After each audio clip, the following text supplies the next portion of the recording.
श्री गर्ग जी कहते हैं, सौनक जी, राजा बहुलास्व का हृदय भक्ति भाव से परिपूर्ण था। हरि भक्ति में उनकी अविचल निष्ठा थी।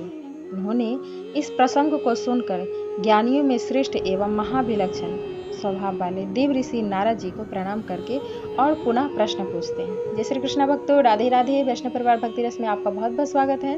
भक्तों, जैसा कि हमने श्रवण किया, गोलोक धाम से प्रभु जी यहाँ पे 84 कोस में वृंदावन धाम बसाते हैं और उनकी महिमा का बखान हम लोगों ने श्रवण किया, किस तरीके से गोपियाँ यहाँ पे प्रकट होती हैं, उनका जन्म होता है। आज हम श्रवण करेंगे कंस के महान बल, पराक्रम और दिग्विजय का वर्णन। कंस पूर्व जन्म में क्या था और कैसे उसका बल बहुत बढ़ता रहा, किस प्रकार से राक्षसों को वो अपना अधीन बनाता रहा, तो इसके बारे में श्रवण करेंगे। राजा बहुलास्व ने कहा, देव शिरोमणि, यह महान बल और पराक्रम से संपन्न कंस पहले किस दैत्य के नाम से विख्यात था? आप इसके पूर्व जन्मों का, कर्मों का विवरण मुझे सुनाइए। श्री नारद जी ने कहा, राजन, पूर्व काल में समुद्र मंथन के अवसर पर महान असुर कालनेमी ने भगवान विष्णु के साथ युद्ध किया। उस युद्ध में भगवान ने उसे बलपूर्वक मार डाला। उस समय शुक्राचार्य जी ने अपनी संजीवनी विद्या के बल से उसे पुनः जीवित कर दिया। तब वह पुनः भगवान विष्णु से युद्ध करने के लिए मन ही मन उद्योग करने लगा। उस समय वह दानव मंदराचल पर्वत के समीप तपस्या करने लगा। प्रतिदिन दूब का रस पीकर उसने देवेश्वर ब्रह्मा जी की आराधना की। देवताओं के कालमान से 100 वर्ष बीत जाने पर ब्रह्मा जी उसके पास गए। उस समय कालनेमी के शरीर में केवल हड्डियां ही रह गई थी और उस पर दीमकें चढ़ गई थी। ब्रह्मा जी ने उससे कहा, वर मांगो। कालनेमी ने कहा, इस ब्रह्मांड में जो जो महाबली देवता स्थित हैं, उन सब के मूल भगवान विष्णु हैं। उन संपूर्ण देवताओं के हाथ से भी मेरी मृत्यु ना हो। ब्रह्मा जी ने कहा, दैत्य, तुमने जो यह उत्कृष्ट वर मांगा है वह तो अत्यंत दुर्लभ है, तथापि किसी दूसरे समय तुम्हें यह प्राप्त हो सकता है। मेरी वाणी कभी झूठी नहीं हो सकती। श्री नारद जी कहते हैं, राजन, फिर वही कालनेमी नामक असुर पृथ्वी पर उग्रसेन की स्त्री पद्मावती के गर्भ से उत्पन्न हुआ। कुमारावस्था में ही वह बड़े बड़े पहलवानों के साथ कुश्ती लड़ा करता था। एक समय की बात है, मगध राज जरासंध दिग्विजय के लिए निकला। यमुना नदी के निकट इधर उधर उसकी छावनी पड़ गई। उसके पास कुबलिया पीर नामक एक हाथी था जिसमें 1000 हाथियों के समान शक्ति था। उसके गंड स्थल से मद छू रहा था। एक दिन उसने बहुत ही सांकलों को तोड़ डाला और शिविर से बाहर की ओर दौड़ चला। शिविरों, गृहों और पर्वतीय तटों को तोड़ता फोड़ता हुआ वह उस रणभूमि में जा पहुंचा जहां कंस कुश्ती लड़ रहा था। उसके आने पर सभी सूरवीर भाग गए। उसे आया देख कंस उस हाथी की सूंड को पकड़ी और पृथ्वी पर पटक डाला। उसके बाद कंस कुबलिया पीर को पुनः दोनों हाथों से पकड़कर घुमाया और जरासंध की सेना में, जो वहां से बहुत दूर थी, फेंक दिया। मगध नरेश जरासंध कंस के इस अद्भुत बल को देखकर अत्यंत प्रसन्न हुए और उसने अस्ति तथा प्राप्ति नाम की अपनी 2 परम सुंदरी कन्याओं का विवाह उसके साथ कर दिया। उस जरापुत्र ने 1 अरब घोड़े, 1 लाख हाथी, 3 लाख रथ और 10,000 दासियां कंस को दहेज में दी। कंस द्वंद्व युद्ध का प्रेमी था। अपने बाहुबल के मद से अकेला ही द्वंद्व युद्ध के लिए उन्मत्त रहता था। प्रचंड पराक्रमी वीर महेशमतीपुर में गया। महेशमती नरेश के 5 पुत्र प्रख्यात मल्ल थे और मल्ल युद्ध में विजय पाने का हौसला रखते थे। उनके नाम थे चाणूर, मुष्टिक, कूटसल और तोसल। कंस ने सामनेति का आश्रय ले प्रेम पूर्वक उनसे कहा, तुम लोग मेरे साथ मल्ल युद्ध कर, विजय हो जाएगी तो मैं तुम्हारा सेवक होकर रहूंगा, और कदाचित मेरी विजय हो गई तो तुम सबको मैं भी अपना सेवक बना लूंगा। वहां जितने भी नागरिक महान पुरुष थे, उन सब के सामने कंस ने इस प्रकार की प्रतिज्ञा की और विजय पाने की इच्छा रखने वाले उन वीरों के साथ मल्लयुद्ध आरंभ कर दिया। ज्यों ही चाणूर आया, यादवेश्वर कंस ने उच्च स्वर से गर्जना करते हुए उसे पकड़कर पृथ्वी पर दे मारा। उसी क्षण मुष्टिक भी वहां आ गया। वह रोज से मुक्का ताने हुए कंस उसे भी एक ही मुक्के से धराशायी कर। अब कूट आया। कंस ने उसके दोनों पैर पकड़ लिए और जमीन पर पटक दिया। फिर ताल ठोकता हुआ सल में दौड़कर आ पहुंचा। कंस ने उसे एक ही हाथ से पकड़ा और जमीन पर पटककर घसीट करने लगा। इसके बाद कंस तोसल दोनों हाथ बलपूर्वक पकड़ लिया और जमीन पर पटक दिया। फिर तत्काल उठाकर 10 योजन की दूरी पर फेंक दिया। इस प्रकार यादवेश्वर कंस उन सभी वीरों को अपना सेवक बनाकर मेरे नारद जी के कहने से उस योद्धाओं के साथ उसी क्षण श्रेष्ठ पर्वत प्रसन्नगिरी पर जा पहुंचा। वहां वह बानर द्विविद को अपना अभिप्राय बताकर उसके साथ 20 दिनों तक अविराम युद्ध करता रहा। द्विविद ने पर्वत की चट्टान उठाकर उसे कंस के मस्तक पर फेंका, किंतु कंस ने उस शिलाखंड को पकड़कर उसी के ऊपर चला दिया। द्विविद कंस पर मुक्के से प्रहार करके आकाश में उड़ गया। कंस ने भी उसका पीछा करके उसे पकड़ लिया और लाकर जमीन पर पटक दिया। तदनंतर कंस द्विविद के साथ वहां से ऋषिमुख वन में गया।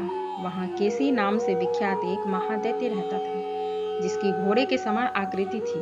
वह बादल के समान गरजता था। उसे मुक्कों की मार से अपने बस में करके कंस उस पर सवार हो गया। इस प्रकार वह महान पराक्रमी कंस महेंद्रगिरी पर जा पहुंचा। दानवराज कंस ने उस पर्वत को 100 बार उखाड़ कर ऊपर की ओर उठा लिया। फिर वहां रहने वाले मुनिवर परशुराम जी के, जिनके नेत्र क्रोध से लाल थे और जो प्रलय काल के सूर्य की भांति तेजस्वी थे, चरणों में मस्तक झुकाया और बार बार उनकी प्रदक्षिणा की। फिर उनके दोनों चरणों में वह लेट गया। तब अत्यंत उग्र दृष्टि वाले परशुराम जी की क्रोधाग्नि शांत हो गई। वे बोले, रे कीट, रे बंदरिया के बच्चे, तू मच्छर के समान तुच्छ है। तू बल के घमंड में चूर रहने वाला दुष्ट क्षत्रिय है। मैं आज ही तुझे मौत के मुख में भेज देता हूँ। देख, मेरे पास यह महान धनुष है। इसकी गुरुता लाख भाड़ के बराबर है।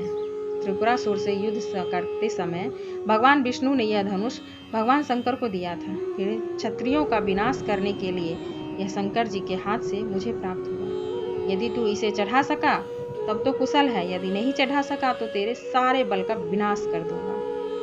परशुराम जी की बात सुनकर कंस ने उस धनुष को, जो 7 तार के बराबर लंबा था, उठा लिया और परशुराम जी के देखते ही देखते उसे लीलापूर्वक चढ़ा दिया।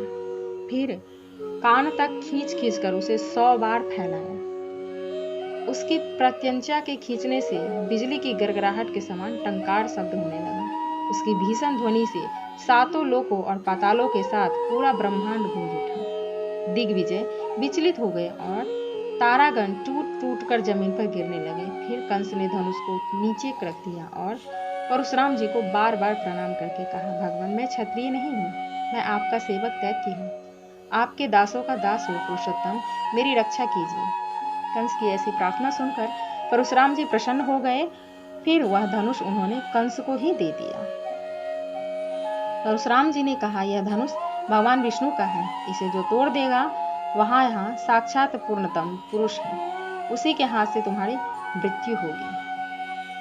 श्री नारद जी ने कहा, राजन, तदनंतर बल के मद से उन्मत्त रहने वाला कंस मुनिवर परशुराम जी को प्रणाम करके भूतल पर विचरने लगा। किन्हीं राजाओं ने उसके साथ युद्ध नहीं किया, सबने उसे कर देना स्वीकार कर लिया। अब कंस समुद्र के तट पर गया। वहां अघासुर नामक एक दानव रहता था, जो सर्प के आकार का था।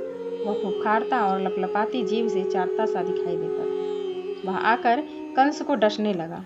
यह देख पराक्रमी दैत्य राज निर्भरता पूर्वक उसे पकड़ा और धरती पर पटक दिया। फिर उसे अपने गले की माला बना लिया। उन दिनों पूर्व दिशावर्ती बंग देश में अरिष्ट नामक दैत्य रहता था, जिसकी आकृति बैल के समान थी। उस दैत्य के साथ कंस इस प्रकार जा भिड़ा जैसे एक हाथी के साथ दूसरा हाथी लड़ता है। वह दानव अपनी सींगों से बड़े बड़े पर्वतों को उठाता और कंस के मस्तक पर पटक देता। कंस भी उसी पर्वत को हाथ में लेकर अरिष्टासुर पर दे मारता।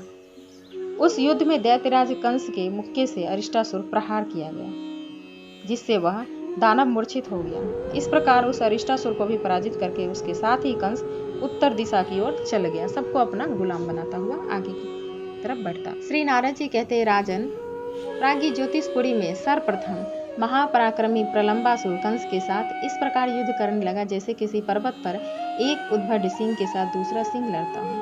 कंस ने उस मल्लयुद्ध में प्रलंबासुर को पकड़ा और पृथ्वी पर दे मारा। फिर उसे उठाकर प्राज्ञ ज्योतिषपुर के स्वामी भौमकासुर के पास फेंक दिया। तदनंतर धेनुक नाम से विख्यात दानव के आकार कंस को रोषपूर्वक पकड़ लिया। उसने दारुण बल का प्रयोग करके कंस को दूर तक पीछे हटा दिया। तब कंस भी धेनुकासुर की बहुत दूर पीछे धकेल दिया और सुदृढ़ भूसों से मारकर उसके शरीर को चूर चूर कर दिया। तदनंतर भौमासुर की आज्ञा से तृणावर्त कंस को पकड़ लिया, लाख योजन ऊपर आकाश में ले गया और वहीं युद्ध करने लगा। कंस ने अपनी अनंत शक्ति लगाकर बलपूर्वक उस दैत्य को आकाश में खींचकर पृथ्वी पर पटक दिया।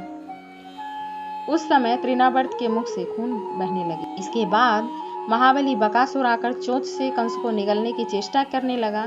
कंस ब्रज के समान कठोर मुक्के से प्रहार करके उसे भी धराशायी कर दिया। बलवान बकासुर फिर उठा। उसके पंख सफेद थे, वह मेघ के समान गंभीर गर्जना करता था। क्रोधपूर्वक उठकर तीखी चोंच वाले उस बकासुर कंस को निगल गया। कंस का शरीर ब्रज की भांति कठोर था। निगले जाने पर उसने उस दानव के गले की नली को रुंध कर दिया। फिर महान बली बकासुर को कंठ छिद जाने के कारण कंस को मुंह से बाहर उगलना पड़ा। तदनंतर कंस ने उस दैत्य को पकड़कर जमीन पर पटका और दोनों हाथों से घुमाता हुआ उसे वहीं युद्धभूमि में घसीटने लगा। बकासुर की एक बहन थी, उसका नाम था पूतना। वह भी युद्ध करने के लिए कंस के साथ उद्यत हो गई। उसे उपस्थित देखकर कंस ने हंसते हुए कहा, पूतने, मेरी बात सुन लो, तुम स्त्री हो, मैं तुम्हारे साथ कभी नहीं लड़ सकता। अब यह बकासुर मेरा भाई और तुम बहन होकर रहो। तदनंतर महान पराक्रमी कंस को देखकर भीमासुर ने भी पराजय स्वीकार कर ली।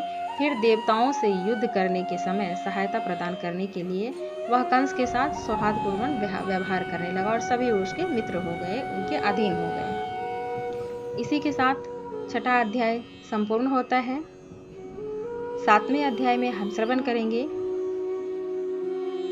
कालियाबन तथा देवताओं की पराजय कंस किस प्रकार करता है, संबर, व्योमासुर, बानासुर, इन सभी को किस प्रकार अपने अधीन करता है, ये श्रवण करेंगे। तो ये कृष्ण लीला से पहले किस तरीके से कंस बलवान था और सभी असुरों को अपना अधीन बना लिया था, इसे श्रवण करेंगे। मिलते हैं नेक्स्ट वीडियो में, तब तक के लिए जय श्री कृष्णा, राधे राधे।